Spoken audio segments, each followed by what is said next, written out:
Tonight with possible corruption at the State House as a lawmaker was indicted today on 28 counts of ethics violations and 2 counts of misconduct in office. He's Representative James Merrill from Berkeley County, and there's allegations that this could be going on now for the past 14 years. News 19's Joyce Coe is standing by in the studio with all that we've learned today. Joyce? Yeah, JR, shortly after the announcement of those 30 indictments, Speaker Lucas said Merrill is suspended from the House immediately. Merrill is the first lawmaker that's been indicted in this by the grand jury in this public corruption probe. If you'll remember, the probe became big news back in the spring and summer of this year.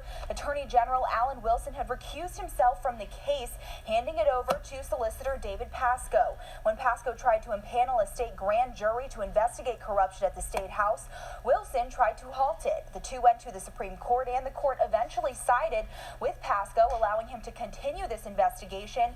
We didn't originally know what lawmakers were listed in that case, so Merrill's name on these 30 charges is the first that we're hearing of. These are the details in the indictments. A Republican from Berkeley County has a company called Geechee Communications, and throughout the 30 charges, some that date all the way back to 2002, they say that Merrill used his position as a lawmaker to do favors for certain groups that he worked with. It says that he sponsored bills and pushed for those groups as a lawmaker, and then those groups would then be paying him hundreds of thousands of dollars, most of it being sent to his company, Geechee. Again, this is the first lawmaker that's been indicted in this public corruption probe. Pasco said this is an ongoing investigation, so there very well could be more to come.